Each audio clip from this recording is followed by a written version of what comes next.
All right, welcome in, students. It's our first video for Algebra 1. We're going to be doing covering Unit 1, Lesson 2. This is evaluating functions in function notation. Um, so we kind of started this Friday, finished it today. I wanted to finish it and get to the next section, but we went a little slower than I intended. That's okay. We're going to go over it here again, and then we'll start on 1-3 tomorrow. So benchmark for this. And again, may repeat some stuff if you're watching videos from both classes. I know one person that is, and um, I'm proud of her for that. The rest of you guys, unless you're, you know, I mean, yes, if you're unsure on some stuff here, maybe refer back to the pre-algebra. I don't know how they're going to kind of coincide throughout the year because the material's all new to me, but we'll do the best we can. Parents or students, remember if you have any issues or questions, reach out in Parent Square or email me at my Seaside email. Um, if you are not at my school, which I sometimes I do have folks come to the channel, leave something in the comments. So anyway, so benchmark here. This is just I'm gonna go over this once, and I tell the kids in class I say the benchmark, but it's really more um, a lesson plan thing, so we know what benchmark I'm covering.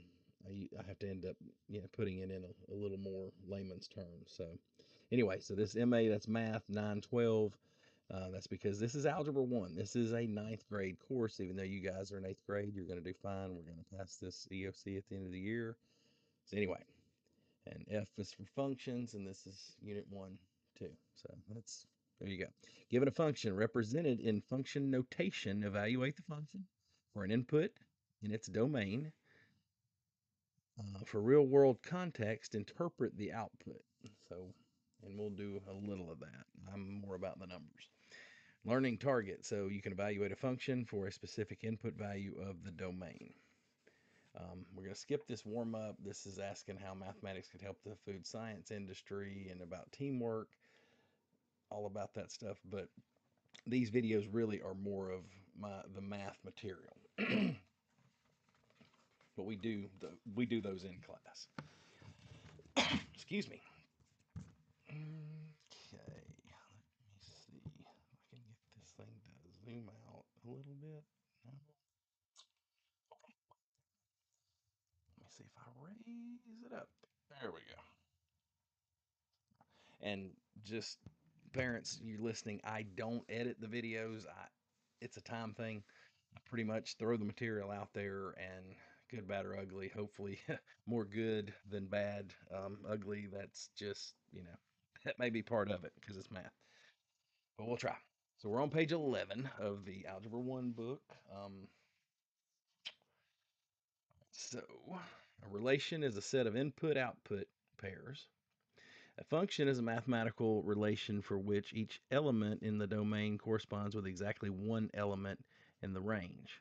So in order for it to be a function, you can have one element in the range. So if you have the same digit twice over here in the y, then it's not a function. I say that because that's going to come up later. All right, so three different relations are shown. Each is represented in a different way. So right here, this has these are the x's, this is the y. I'm just going to put x here, y here, or this is input, and this is output. And that's the way that's going to be. Doesn't matter what all the letters and stuff say. It's x and y here. They'll use different stuff, but this is your input, this is your output. All right, so negative, then here is a set. So if you look, like you would go -1, -1. I don't think that's on there, but let's see, 0. Oh, sorry, this is not for this. It was confusing me, but it's represented like this in this graph or here. With your partner, write an explanation to identifying which of the relations below are functions. Well, different output here, different outputs. So this guy's a function, this guy's a function because you can't have the same to draw a shape like that, you can't have the same input and output, except you're going to have absolute value is the way this it's pointed. -1 is +1. You get over here, like, what is this? 1, 2, we'll say 1. Anyway, um, so this is a function here. You don't have any repeats, so really all three of those are functions. Okay, let's look over here, and we kind of skipped around in the book in class, the beginning of this, because just the way I teach. So the equations and graphs, the four linear functions. Linear means it's a line. It's going to be in y equals mx plus b. We had talked about that. That's not something I'm going to video. We went over different types of functions. There's different pictures in the previous pages. Parents, if you're studying and you're trying to understand a little more and you want information, let me know. But for right now, we're just kind of touching on what they look like and or what they look like here or what they look like here. All right, so write the equations and lines. Yeah, actually we skipped that because, well, we're gonna come back to it. Oh, sorry, I'm trying to stay in line with what we did in class. Okay, yeah, so I did go over this on the left. Name of the function is going to be over here. This is f of x, and that's how you say it, f of x.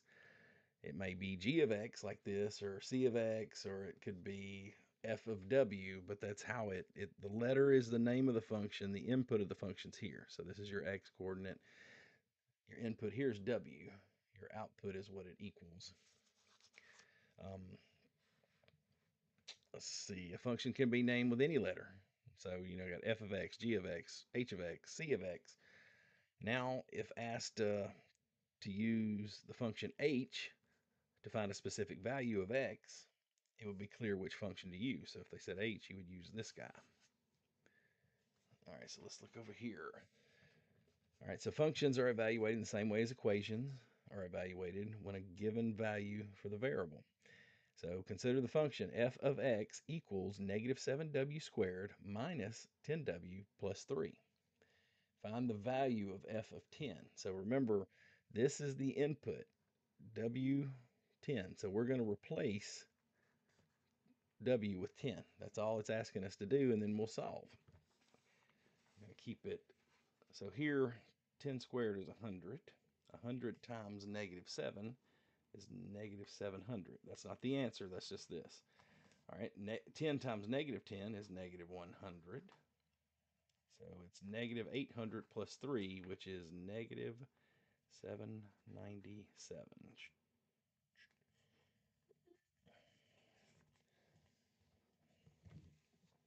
So we just did that real quick.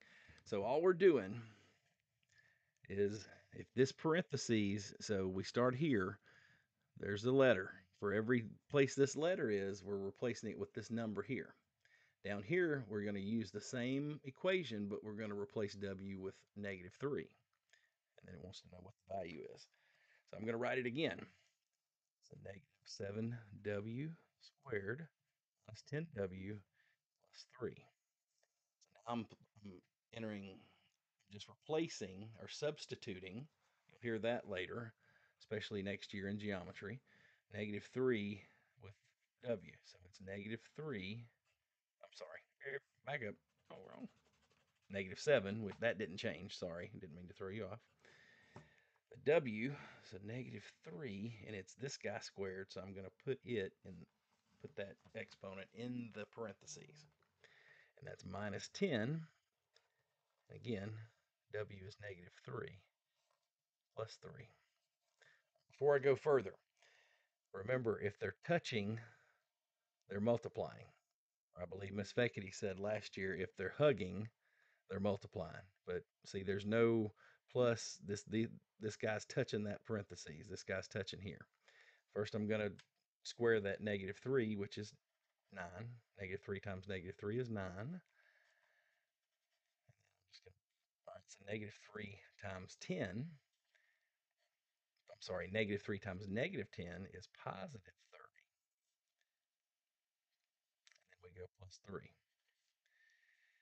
So negative 7 times 9 is negative 56. Nope, 63. See, I did this earlier.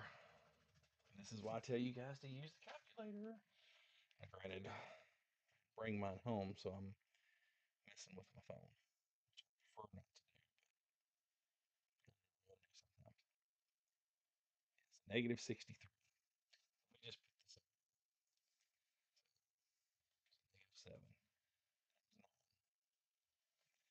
63. Now, see, I have the calculator over here.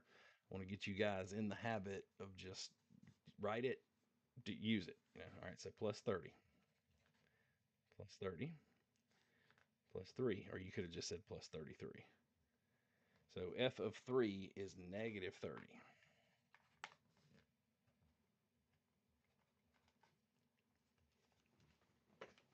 Okay, hopefully everybody's following me, parents included if you're watching. That's all we did.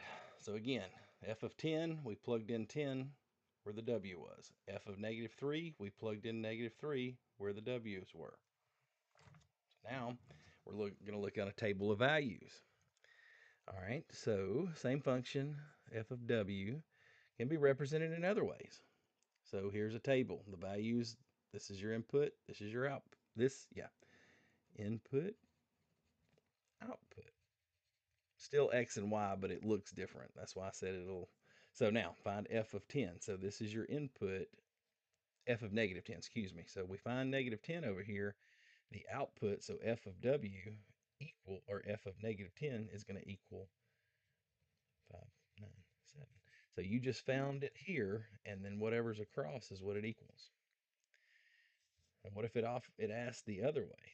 So f of w equals negative 45. What's the value of w? It's over here. That's going to be 2. Hopefully that made sense. All right, let's go down. So f of w in a graph. So again, this is your x coordinate. This on this side of the equal sign. If you have a number in here and you're looking for this, you're looking for y. This is the same as x. So negative 1.5. So my x negative 1.5, the y is positive 2.25. Positive 2.25. Again, x, y, x, y. All right, so f of 0 equals, remember that's the x. All right, again, that's the x, but this gives us the y. So over here is y, x. All right, so 0, and we have a y of 3. So f of 0 equals 3. Pretty simple, right? Okay, top of the next page. Top of the same page, page 13. So this time we have a diagram. So weird. F of w. W is over here, f of w is over here. So find each value. So f of 3. So if it's f of w, this w must be 3. W is 3. Follow it to here. So f of 3 is negative 90. All right, so find the value of w. So we're looking for this when f of w, so this is the y over here, is 6. So when the y is 6, we go backwards. They want negative 1. You don't have to put like y equals negative 1. No, the answer is negative 1. W would be negative 1 when f of w is 6. Hopefully you're still with me. Just remember, input is your f of, I'm just going to make a letter. I'm going to say x here, but it was w up there. Your output is what's on this side. So this would be the x, this would be the y. Yeah, matter of fact, let's change this letter. Let's make it less or more confusing. It doesn't matter what this letter is. F of z, f, just leave it f of z. This is still the x or the input. This is still the y or the output when it's on that side of the equal sign. All right, flipping over. So I'm going to do what I'll do. We did these in class. I started a couple of these and had folks work. I'll do, and this is something I'm doing on in the other video. So I'm going to do number 1 and number 2. I'll give you a small pause before I do number 3. I want you to pause it. Try to do this. If you weren't in class or if you didn't understand it, try to use the info I give you here to work this. And this one I told you guys to skip in class because I wanted to make sure we were looking at it right. And we were, but it doesn't hurt to double check. Next page, you'll see this is your turn. This is the classwork slash homework, depending on where you're at. On the other side of that's the exit ticket. That is something we may do. I'm not going to do it like every unit, but it kind of just depends on how the pacing goes because we have a lot of material to cover. So, all right, so this is page 14. 14. All right, so number 1, given function c of y, negative 6y minus 5, find each value. All right, so c of negative 4. So all I'm going to do is where it had a y, I'm replacing that with negative 4. So here, this is negative 6 times negative 4, which two negatives make a positive. And then the negative 5, the minus 5 on the outside, he just came down. We didn't mess with him, right? So you're left with 24 minus 5, which is 19. So c of negative 4 equals 19. All right, what is c of 3/4? So same thing. So negative 6. Now you can use the we're going to just change it to a fraction because 3/4 is also 0.75. If you don't believe me, and I would hope you do, hang on one second. We're going to, sorry, I got to put my phone on sleep so it will quit bugging out on me. Okay, so if you don't believe me, 3 divided by 4, or 3/4, 0.75. We're going to multiply it by negative 6 because that's what's over here. And remember, it was minus 5, so we're going to bring whatever this is. So this is negative 4.5 minus 5. So we have two negatives we're adding together, so it's going to be a bigger negative number, which is 9.5. So c of 3/4 is negative 9.5. All right, now looks a little different. So what's the value of y if c of y equals 9? So some folks in class today got a little confused with that. So understand, c of y equals negative 6y minus 5. And they're saying c of y also equals 9. So watch this. C of y equals negative 6y minus 5. Over here, c of y equals 9. I'm going to substitute because if these are equal, I can substitute c of y for 9, and then it's equal to negative 6y minus 5.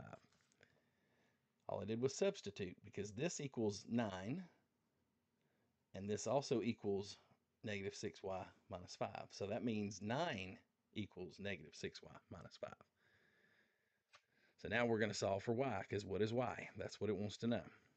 So step 1, and I've been saying this in class, parents, if you're listening, so I always take the number by itself, not the number with the variable or the coefficient, but just the number, the constant, as they call it. We don't have to use all those big words. So minus 5, the opposite, because we have to do inverse operations to rewind the puzzle here to get y by itself. So we're going to add 5 to both sides. Remember that equal sign, I like to draw a line. And I also like to do this. So negative 5 and positive 5 cancel out. They make 0. I draw this because 0, it's gone. This guy comes down. We didn't mess with him. And then 9 plus 5 is 14. So 14 equals 6y plus or minus 0. That's why we just scratched it out. So move it over here. So 14 equals negative 6y. Remember, if they're hugging, they're multiplying. If they're touching, they're multiplying. So negative 6y is negative 6 times y. So opposite would be to divide both sides by negative 6. We have 14 divided by 6 negative. And so equals negative 2.3. So I would normally just say 2.3 or 2.33. The way the book is showing is negative 2.3 with the line because, and this line means that it repeats. So we'll do that. Kind of help keep us honest. All right, number two. So if you want to pause here, go ahead. Pause the video, try to work this. You're just, so g of k equals 2k squared minus 4, which is g of negative 5. So you're just plugging in negative 5. But I'll wait 5 seconds and then I'm going to begin.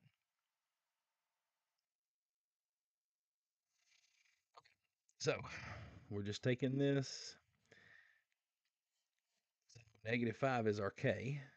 And I'm putting the square in there.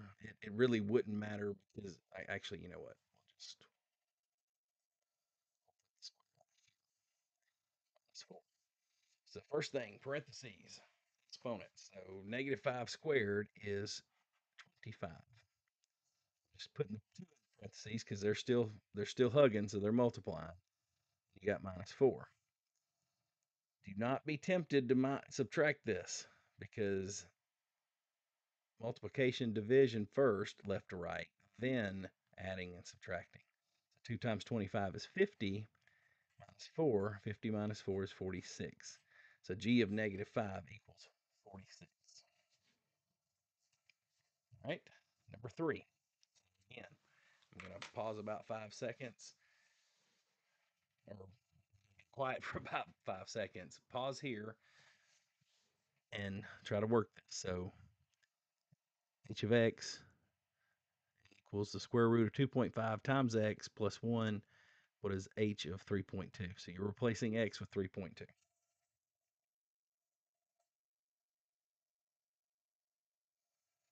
So we're going to rewrite it.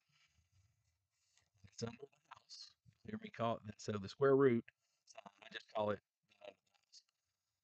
Every math teacher has something weird they say, and that's one of mine. You'll find them all out by the end of the year. So even under the house, we go, so parentheses, it's just a number. There's no exponents. So 2.5 times 3.2 equals 8. And then that plus 1, he just came down because we haven't messed with it. Still in the box. 8 plus 1 is what? 9? And the square root of 9. Should know 3 times 3 equals 9, but just in case. So on the calculator, so 9 and the square root equals 3. So h of 3.2 equals 3. So number 4. So in class, some of you guys did it and you were correct. Some of you held off, or I, I don't remember what everybody got. Some people just went ahead and skipped it because I don't. I understand if I'm hesitant, you're going to be as well. So use the graph. Y equals f of x. So that's your output equals your input. That's really all it's telling you. So f of 1. So x equals 1. Remember, x is left to right, y is up and down. So x1 is here. Now they want to know where the y is. So we got to go up. 1, 2, 3, 4. So that would be 1, 4. That's what this point is. Your input is 1, your output's 4. So f of 1 equals 4. So f of negative 2. So you want to go over negative 1, negative 2. Let's see, you see the y's down here, so we got to go down. Down is negative. So up and right are positive, down and left are negative. So negative 1, negative 2. So at negative 2, your y is negative 2. All right, down here, so for what value of x is f of x equals negative 4? So remember, f of x equals y. So you're going to go to the y negative 4. So we're going to go down. Remember, negative is down, positive is up. X, negative is left, positive is right. X is your left to right, y is your up and down. So negative 4. So negative 1, negative 2, negative 3. So this is negative 4 for y. let's see what the x is. It's obviously negative because it's to my left. -1, -2, -3. So -3. And this is -3, comma, -4. The x coordinate, the y coordinate. No. Yeah, the x coordinate, the y coordinate. The x coordinate, the y coordinate. I didn't write it over there, but it would be negative. It would be, yeah, -1, -2. It's right here. You wouldn't be able to see it. Okay. So, next page, this is your turn. This is always going to be the practice, or if you don't finish it, homework. I did not push to take home the books. I will start doing that if we're not done because we'll have homework in here and we'll also have some worksheets. I do want practice, but I don't want to overload them. And I'm trying not to send home homework, but in the beginning, as it's taking most of the class to get through the lesson, we may have a little more homework in the beginning, but I promise I'm trying. It's an exit ticket. We'll look at that later. So yeah, till next video, have a good night. Next video will be coming up tomorrow, and we'll be looking at lesson 3. See you next time.